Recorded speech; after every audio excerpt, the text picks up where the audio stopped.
या अय्युहल्लज़ीना आमनू सल्लु अलैहि व सल्लिमू तस्लीमा। अल्लाहुम्मा सय्यदना मौलाना मुहम्मद वला आले सय्यदना मौलाना मुहम्मद बसगरी मुहाबा जहाँ मुस्तफा है वही घर बनाने को दिल चाहता है। बसगरी मुहाबा जहाँ मुस्तफा है वही घर बनाने को दिल चाहता है। जिहादे मुहब्बत की आवाज गूंजे कहाँ जलाने ए दुल्हन से अपनी। जिहादे मुहब्बत की आवाज गूंजे कहाँ जलाने ए दुल्हन से अपनी।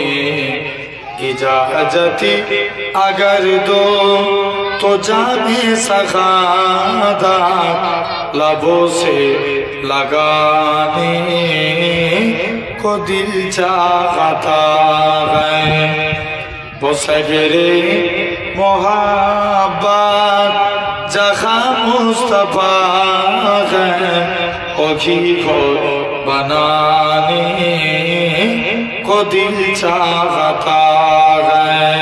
अल्लाहुम्मा सल्ले अला सय्यदना मौलाना मुहम्मद वला आले सय्यदना मौलाना मुहम्मद। जो पूछा नबी ने के कुछ घर बिछोरा तो सिद्दीक़ अकबर के होठों पे आया वहाँ माल दौलत की क्या है जरूरत जहाँ जान लुटाने को दिल चाहता है। बसगरे मुहब्बत जहाँ मुस्तफा है वही घर बनाने को दिल चाहता है। अल्लाहुम्मा सल्ले अला सय्यदना मौलाना मुहम्मद वला आले सय्यदना मौलाना। ভালোবাসার জায়গা মদিনা ভালো লাগার জায়গা মদিনা ভালোবাসার জায়গা মদিনা ভালো লাগার জায়গা মদিনা।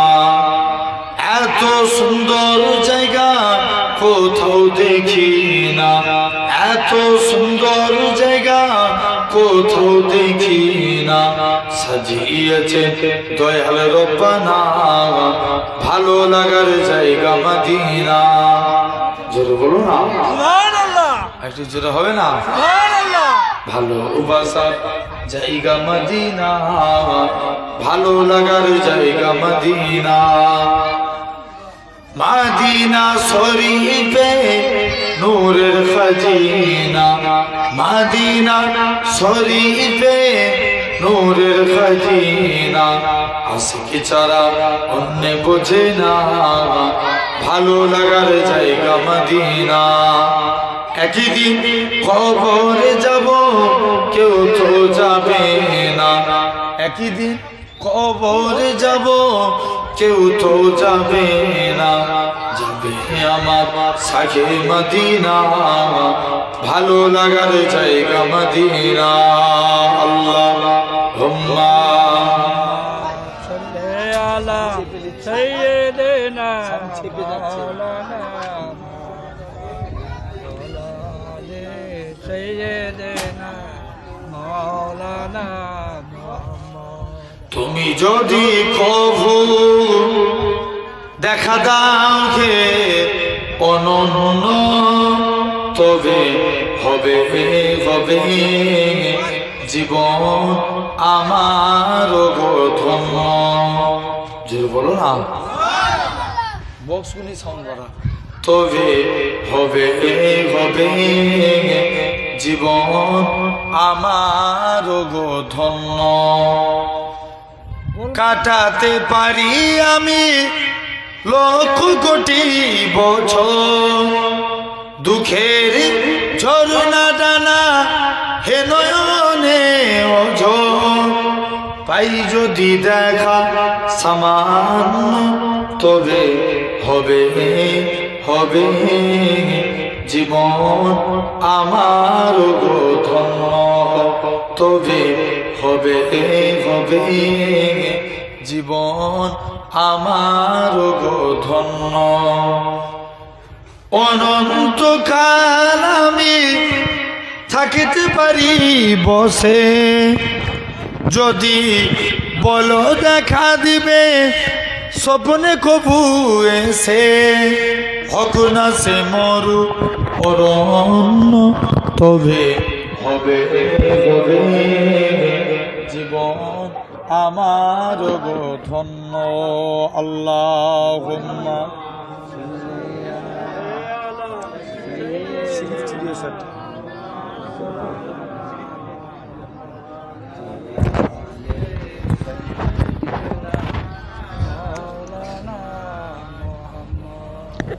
কালেমা লা ইলাহা ইল্লাল্লাহ।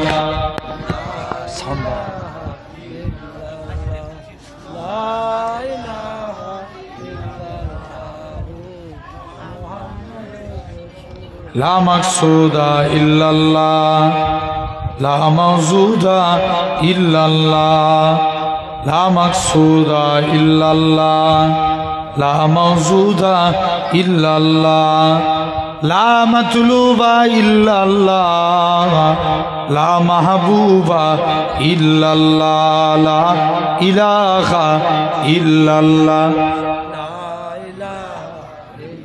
ঠিক আছে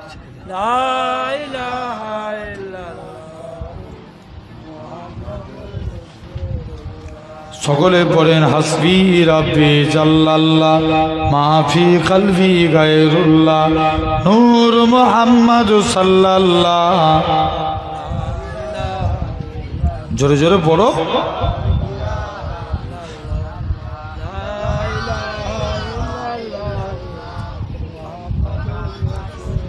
জমিনের মালিক যেই আল্লাহ আসমানের মালিক সেই আল্লাহ উম্মত আমরা রাসূলুল্লাহর বান্দা আমরা তুমি আল্লাহর লা ইলাহা ইল্লাল্লাহ।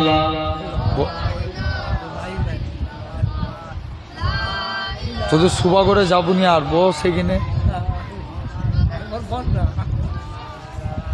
লা ইলাহা ইল্লাল্লাহ লা ইলাহা ইল্লাল্লাহ লা ইলাহা ইল্লাল্লাহ মুহাম্মাদুর রাসূলুল্লাহ।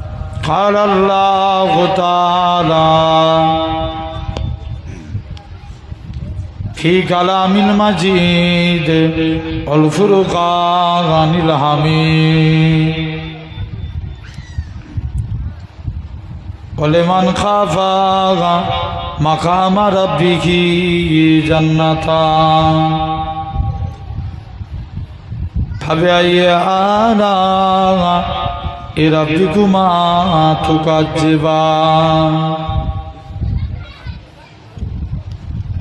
وقال رسول الله صلى الله عليه وسلم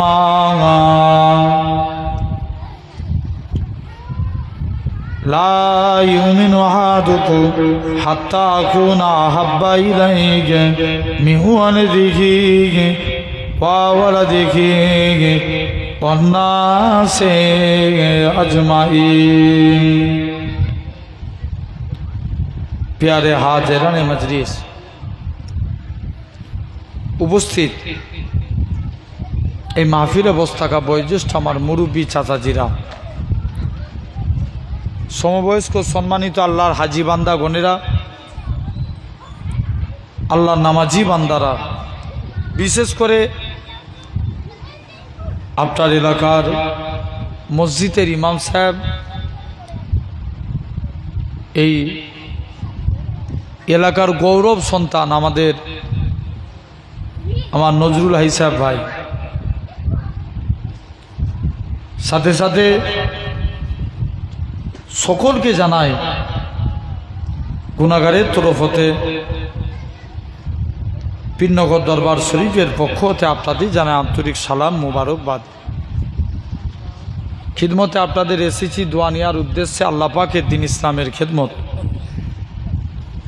তথাপিও আমরা দেখতে পাচ্ছি আমরা এই জায়গায় জাস্ট একটা নর্মালি তেরপলের উপরে বসে আছি। আমার আল্লাহ চাইলে পারে একদিন আল্লাহ তোমাদিগকে জান্নাতি সিংহাসনে বসাবে। জোরে বলে এ ক্ষমতা আল্লাহর আছে না নাই?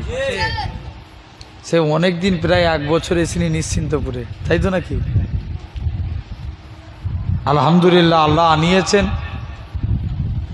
তারপরেও যারা মাইকের আওয়াজ শুনছেন, হয়তো অনেকে খেলা দেখায় ব্যস্ত, হ্যাঁ না চলছে তো, জেনে রেখে দেন। তথাপিও সাধারণ চিন্তা করেন আমাদেরই মধ্যে কত মানুষ আছে এই টাইমে আরামের বিছানার মধ্যে ঘুমাচ্ছে। সবাই এসে বসে গেছে, ওই দুটো ছেলে দাঁড়িয়ে দাঁড়িয়ে শুনছে। ওরা কীরকম বিয়াদব, আবার ওইখানে বসছে। ওদেরকে বার করে ওইদিকে, এই কালো গেঞ্জি, ওদেরকে তারাও। শুধু তাই নয়, আল্লাহ পাক রব্বুল আলামিন কবুল করে নেন। আজকে আমরা দেখতে পাচ্ছি আমরা এই জায়গায় সুন্দর নবিয়ানা মাহফিল, এই জান্নাতের বাগানে বসেছি। আমাদেরই মধ্যে কত মানুষ আছে এই জায়গায় নবিয়ানা মাহফিলে বসেছে, জেনে রেখে দেন। তথাপি এই জায়গায় বসেছি, আমরা আল্লাহকে বেশি ভালোবাসি না আল্লাহ আমাদেরকে বেশি ভালোবাসে? জোর করে বলো। আল্লাহ আমাদেরকে বেশি ভালোবাসে। তাহলে আমরা যা নফরমানি করি, আল্লাহ ইচ্ছা করলে পারত তোমার আমার গুনাহগুলো মানুষের কাছে তুলে ধরতে, পারত না? ভাই গোপনে অন্যায় করি, কেউ না দেখতে পায়, দেখতে পায় কে? জোর করে বলো। আল্লাহ। জেনে রেখে যান। তথাপিও ভাইরা, আব্বারা, তরুণেরা, তাহলে যে আল্লাহ এই জায়গায় বসিয়েছেন, সাধারণ চিন্তা করে দেখেন আমাদেরই মধ্যে কত মানুষ আছে আল্লাহ কত ভালোবাসে। এই হাত দিয়েছে কে? আল্লাহ। জোর করে সবাই মিলে কথা বলো। পা দিয়েছে কে? আল্লাহ। এত কিছু নিয়ামত দিয়েছে আমার আল্লাহ। মুসলমান করে ছেলে মেয়েরা, আব্বারা, তরুণেরা, হে নবী প্রেমিকেরা, আমার আল্লাহ জানিয়ে দেয়, ওই আমার বান্দারে, আমি আল্লাহ তোদের হাত দিয়েছি, আমি আল্লাহ তোদের পা দিয়েছি, আমি আল্লাহ তোদের চোখ দিয়েছি, আমি আল্লাহ তোদের কান দিয়েছি। বান্দারে, আমি আল্লাহ তোদের এত কিছু নিয়ামত দিয়েছি, তোরা আমি আল্লাহ আমাকে দুটো জিনিস দে, তোরা আমাকে রুকু দে, সিজদা দে, সিজদা দে, রুকু দে। ওই আমার বান্দারে, তোরা যদি আমি আল্লাহ আমাকে রুকু দিস, আমি আল্লাহ তোদের রুজি দেব। তোরা যদি আমাকে সিজদা দিস, আসসালাতু মিরাজুল মুমিনিন, আমি আল্লাহ তোদেরকে আমার দিদার দিয়ে দেব। এক ঘাট টন বাড়া। আল্লাহ বলছে, বান্দা রুকু দে, আমি আল্লাহ তোদের রুজি দেব। তোরা যদি আমাকে সিজদা দিস, আমি আল্লাহ তোদেরকে আমার দিদার দিয়ে দেবো। কত ভালোবাসে আল্লাহ। আমরা গুনাহ করতে ভালোবাসি, আর আল্লাহ মাফ করতে ভালোবাসে। মুসলমান করে ছেলে মেয়েরা, আব্বারা, তরুণেরা, হে নবী প্রেমিকেরা, আমার আল্লাহ জানিয়ে দেয়, ওই আমার বান্দারে তোরা কত অন্যায় করেছি, খবরদার খবরদার, লা তাকনাতু মির রাহমাতিল্লাহ, ইন্নাল্লাহা ইয়াগফিরুয যুনুবা জামিয়া, ইন্নাহু হুয়াল গাফুরুর রাহিম। তোরা আমি আল্লাহ আমার কাছে তওবা চেয়ে আমি আল্লাহ তোদের জীবনের গুনাহটাকে ক্ষমা করে দেব, কেননা আমি আল্লাহ গুনাহ ক্ষমাকারী। কে বলছে? আল্লাহ। আল্লাহ বলছে, বান্দা তোরা মাপ চা, আমি আল্লাহই তো মাফ করব। বলো তো যুবক, তাহলে মাপ চাইলে বিড়ালের তওবা করব না খালেসভাবে তওবা করব? বিড়ালের তওবা বুঝেন? বিড়াল বলছে মাছ খাবুনি, ওর সামনে যদি আবার মাছ রেখে দিয়ে কি করবে?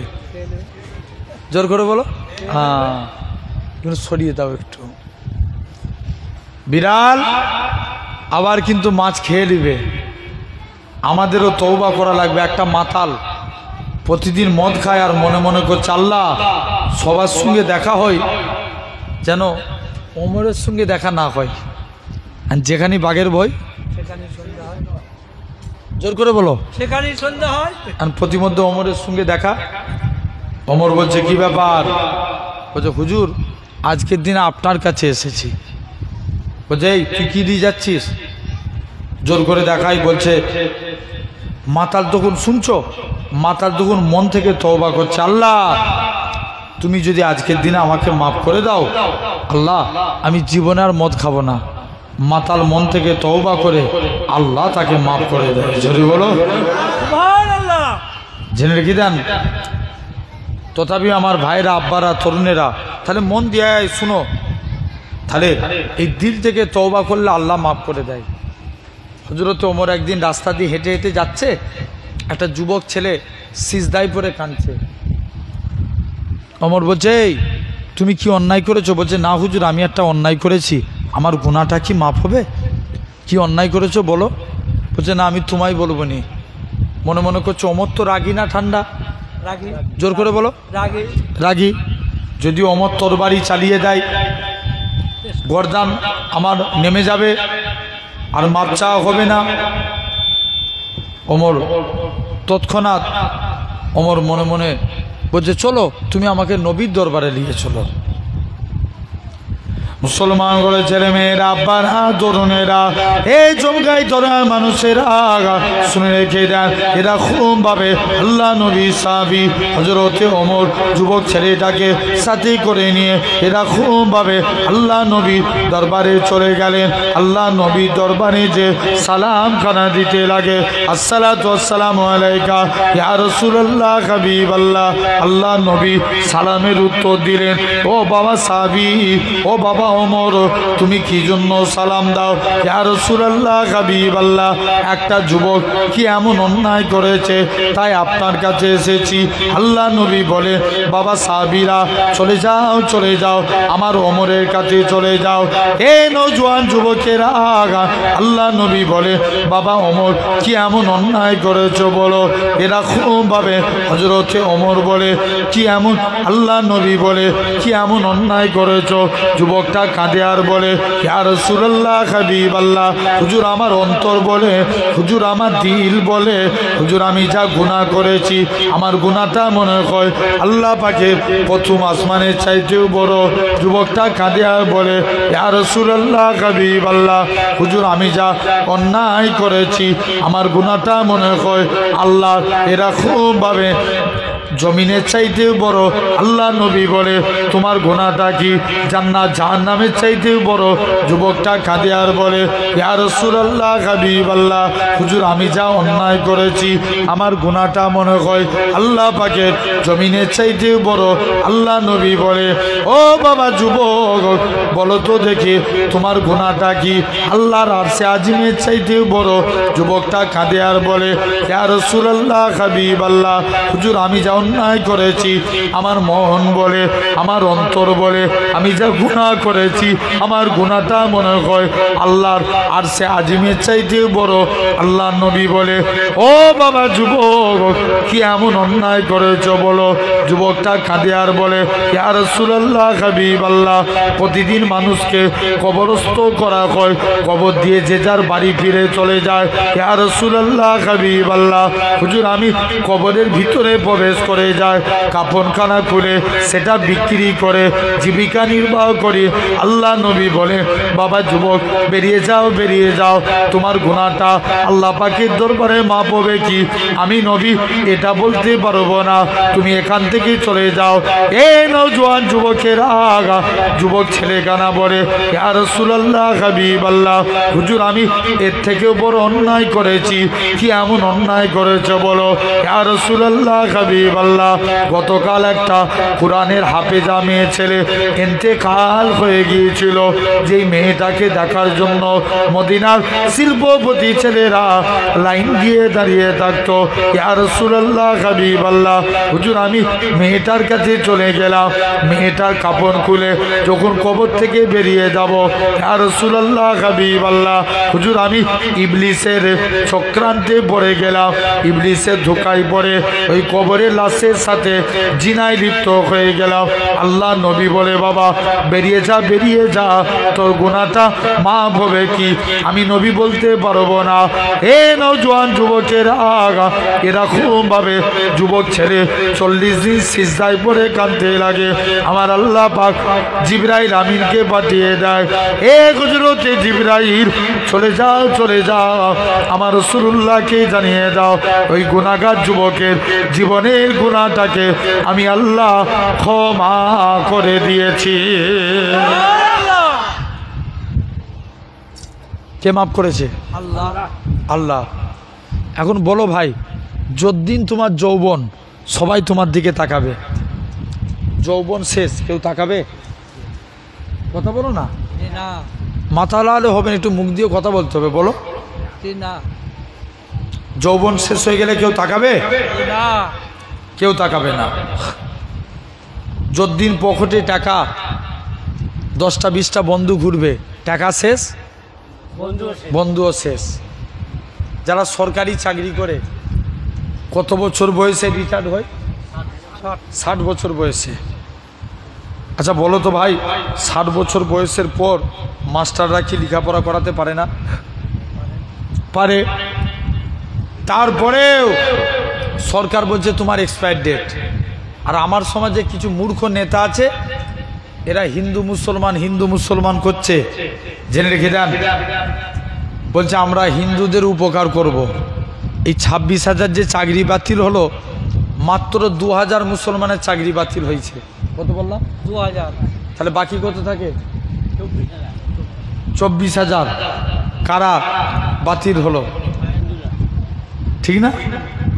জেনে রেখে দাও সোনার ভাইরা, আব্বারা, তরুণেরা।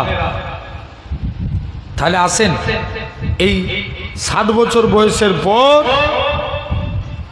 সরকার রিটায়ার করে দেয়, কিন্তু আমার আল্লাহ বলছে, বান্দা তোদের যত বয়স বাড়ে, দেখবেন আগেকার যুগে বুড়ো বক্তারা ওয়াজ করতো, এই শুনছো না? এখন আর বুড়ো বক্তাদের লোক টানে? না, কথা বলে না, আনেনি, জোর করে বলো না, আনেনি। টানে না, বুড়ো বক্তাদের টানে না, জেনে রেখে দেন এরকম ভাবে। আর আমার আল্লাহ বলছে, বান্দা এখন সব ইয়ংদের টানে। আর আমার আল্লাহ বলছে, বান্দা বুড়ো হয়ে গেলে দুনিয়ার মানুষ তোদের দূরে ছুঁড়ে ফেলে দেয়, কিন্তু আমি আল্লাহ জানিয়ে দিলাম, তোদের যত বয়স বাড়ে তোরা আমি আল্লাহ আমার কাছে তত প্রিয় হয়ে যা। জোরে বলো। আল্লাহ। কে বলছে? আল্লাহ। আল্লাহ বলছে, যা, তোদের যত বয়স বাড়বে তোরা আমার কাছে প্রিয় হবি। শুনছো তো? জি।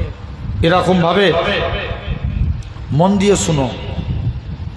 1 নাম্বার, 1 থেকে 15 বছর। আচ্ছা 15 বছর যারা এই বাচ্চাগুলো, এরা তো সব নাবালক, নাবালকদের নামে গুনাহ হয়? না, গুনাহ হয়? হয় না। নবী বলছে, কোনো ব্যক্তি যদি সাবালক হওয়ার 1 মিনিট আগে মারা যায়, আল্লাহ তাকে বিনা হিসাবে জান্নাত দিবে। সুবহানাল্লাহ। একটু জোর করে বলো। সুবহানাল্লাহ। 2 নম্বর 15 থেকে 40। কত বয়স বললাম? যত মারামারি, যত কাটাকাটি, পরের মেরেলিয়া, কেরেলিয়া, গিবত গিল্লা করা, যত রকমের প্রবলেম এই 15 থেকে 40 বছর বয়সে। শুধু তাই নয়, দেখবেন এখন বিয়েও হয় অনলাইনে, প্রেম হয় অনলাইনে। সমাজে আরএসএসরা একটা চক্রান্ত করছে জানেন, এই জন্য এই কথাটা বললাম। ফেসবুকে আইডি হয়তো কথা বলেন, ফেসবুকে আইডি বানাই তো অনেকে, ফেসবুকে ফেক আইডি বানায়। কদিন আগে একটা মুসলমানদের মেয়ে বলছে, শুনছো, একটা মুসলমানদের মেয়ে বলছে, এই আমি অন্য ধর্মের ছেলেকে প্রেম করে বিয়ে করেছি, এতে কেউ দোষী নয়, আমি অন্য ধর্ম অবলম্বন করলাম, আমি অনেক খুশি আছি, তুই বেরিয়ে যা, দূর হয়ে যা, ইসলাম তোকে 1 পয়সা মর্যাদা দেয়নি। 1 মাস পর মেয়েটা আবার ফেসবুক লাইভ করছে, ভাইরা কে কোথায় আছো আমাকে বাঁচাও, কারণ আজকের দিনে আমার লাইফ বরবাদ। এই রিসেন্ট কিছুদিন আগে বনগাঁ থেকে একজন আমাকে ফোন করে বলছে, ভাইজান আমি একজনকে ফোনে বলেছি আমি তোমাকে বিয়ে করেছি, মেয়েটা 3 বার কবুল বলে দিয়েছে, তাহলে তোমার বিয়ে হয়ে গেছে? আমি বললাম না, বিয়ে হতে গেলে শর্ত হচ্ছে 3টে। 1 নাম্বার ইজাব কবুল। কি বললাম? ইজাব কবুল। ইজাব কবুল। এই সেই উকিল যে বলে না যে অমুক গ্রাম নিবাসী, অমুকের পুত্র, অমুক বাদ যে ওর এত টাকা দিনমোহরের পরিবর্তে তোমাকে বিবাহ করতে এসেছে, তুমি এই সাক্ষীদ্বয়ের সম্মুখে আমাকে তোমার বিবাহের উকিল নিযুক্ত করো, বলে না বলেন? তারপরে মেয়ে বলে আলহামদুলিল্লাহ কবুল, উকিল আবার ছেলের কাছে যে বলে, ছেলে বলে আলহামদুলিল্লাহ কবুল। কজন সাক্ষীর উপস্থিতি থাকলো? 2 জন। কজন? 3 জন থাকে। 2 জন গাওয়া একজন সাক্ষী, 2 জন গাওয়া, 1 জন সাক্ষী। জেনে রেখে দেন ভাইরা, আব্বারা, তরুণীরা, তাহলে আসেন, আজ তোমাকে লক্ষ্য করা লাগবে। এরকম ভাবে দেখো, আজকে যেদিকেই তাকাবে, বলো তো যুবক, আমার সমাজ এখন বিচার ঠিক হয়? আওয়াজেদের আওয়াজ নাই। না, না। নিশ্চিন্তপুরে ছেলেরা, তাহলে তোমরা কি করে ইসলামকে শেষ করে দিচ্ছে? কালকে মিডিয়াগুলো প্রচার করছে পাকিস্তানের সঙ্গে যুদ্ধ হবে, হ্যাঁ না না? তাহলে আওয়াজ করতে হবে তো, কি করে যুদ্ধ করবে? জেনে রেখে দাও ভাইরা, আব্বারা, তরুণেরা, জোর করে বলে এখন বিচার ঠিক হয়? বিচার ঠিক হয় না। টাকা যেদিকে, বিচার সেদিকে। ওমরে ফারুক একটা ঘোড়া কিনেছে। কি ঘোড়া? ঘোড়াটা কিনে কিছু দূর নিয়ে এসছে, ঘোড়াটা জমিনায় পড়ে গেছে। ওমরে ফারুক বলে, ইহুদি তুমি তোমার ঘোড়া ফেরত করে নাও, আমাকে টাকা ফেরত দাও। ইহুদি বলছে, ওমর তুমি আজকের দিনে তুমি ঘোড়া, আমার টাকা দাও, তুমি ঘোড়া নিয়ে নাও। ইহুদি বলছে না। ওমর বলছে, চলো আজকের দিনে তোমার বিচার হবে। বিচার করবে কে? বিশিষ্ট তাবি কাজী সুরাই, ওমরের আন্ডারে কাজ করা লোক। বিচার কার দিকে যাবে? ওমরের আন্ডারে কাজ করে মানে কার দিকে? ওমরের দিকে। 2 মুখ দিয়ে কথা শুনলেন, শুনে বলছে, ওমর আজকে যদি বিচার হয়, বিচারের রায় আপনার বিপক্ষে যাবে। ওমর রাজদরবারে যে বলছে, ই ঠিক হক বিচার করেছে, যাও, আমি ওমর এর প্রমোশন বাড়িয়ে দিলাম। জোরে বলো সুবহানাল্লাহ। কিন্তু আমার সমাজে দেখো, শুভেন্দু অধিকারী, সুকান্ত মজুমদার, অর্জুন সিং, এরা সমাজে দাঙ্গামূলক কথা বলে, ওই রিপাবলিক বাংলার ময়ূর না ময়ূক, এরা সমাজে দাঙ্গামূলক কথা বলে আমার রাজ্যের পুলিশ সরব, কিন্তু আমার ঘরের কোনো একটা ছেলে যদি কোনো কথা বলে, দেখবেন পরের দিন তাকে গড়বেতা থানায় ডাক করে। কথা বলে না কেন? ভুল বললাম? জেনে রেখে দেন ভাইরা, আব্বারা, তরুণেরা, আসেন মন দিয়ে শুনেন একটু। তাহলে 1 নাম্বার, তাহলে নবী বলছেন 3 শ্রেণীর ব্যক্তি জান্নাতি। 1 নাম্বার যে ন্যায়পরায়ণ নেতা, এখন 99.1% নেতা চোর, কথা বলে নে। চোর। আওয়াজ নাই কেন? চোর। ভুল বলছি? না। দেখবে তুমি গরিব মানুষ, তোমার নামে ঘর বেরিয়েছে, তোমার কাছে 10,000 টাকা মেরে দিয়েছে, আরে কথা বলে না কেন? আছে না নাই? জেনে রাখবে যদি এরা চোর না হতো ওয়াকফ সম্পত্তিতে হাত দিত, আরে কথা বলে না। জানে নিজেদের আর চলবে না, মুসলমানদের সম্পত্তি লে। জেনে রেখে দাও ভাইরা, আব্বারা, তরুণেরা, তাহলে আসেন আজ তোমাকে লক্ষ্য করা লাগবে। 1 নাম্বার নেতা ভালো হওয়া লাগবে। নবীর একজন সাহাবী ছিলেন যিনার নাম ছিল আবু সাঈদ। কি নাম বললাম? আবু সাঈদ। আবু সাঈদ। তার ব্যাপারে বক্সগুলি একটু সাউন্ড দেনা, গলা টেনে দিচ্ছে করছে। আবু সাঈদ, তার ব্যাপারে তার এলাকার মানুষেরা 3টে বিষয় নালিশ করলেন। কটা? 3টে বিষয়। 1 নাম্বার, হুজুর আবু সাঈদ প্রতিদিন যখনই আসে লেট করে আসে। 2 নাম্বার, সপ্তাহে একটা দিন করে কামাই করে। 3 নাম্বার, সন্ধ্যার পরে কারুর বিচার করে না। আবু সাঈদকে আল্লাহ নবী সাহাবী ওমর ডেকে পাঠালেন। মুসলমান করে ছেলে মেয়েরা, আব্বারা, তরুণেরা, হে নিশ্চিন্তপুরে মানুষের আগা শুনে রেখে দেন, আল্লাহ নবী সাহাবী হযরত ওমর বলে, ভাই আবু সাঈদ বলো তো দেখি, তোমার এলাকার মানুষেরা তোমার ব্যাপারে 3টে বিষয় নালিশ করেছে। তুমি 1 নম্বর, যখনই রাজদরবারে আসো কেন তুমি লেট করে আসো? আবু সাঈদ বলে, ভাই ওমর রে, আমি ইচ্ছা করে কোনো অন্যায় করিনি, যদি অনিচ্ছায় হয়ে যায় আল্লাহ মাফ করেন। তবে 1 নম্বর, আমার স্ত্রী বাড়িতে একা মানুষ, আমি মাঝে মাঝে স্ত্রীর কাজে সহায়তা করি, এই জন্য আমার রাজদরবারে আসতে লেট হয়ে যায়। 2 নম্বর কারণ, কেন তুমি সপ্তাহে একটা দিন করে কামাই করো? হযরতে আবু সাঈদ বলে, ভাই ওমর রে, শুনে রেখে দাও, আমার একটাই মাত্র পরনার কাপড়, আমি যাতে করে ওই কাপড়টাকে একটা দিন ধৌত করি, যাতে করে জুম্মার নামাজটা পড়তে পারি, এই জন্য আমার একটা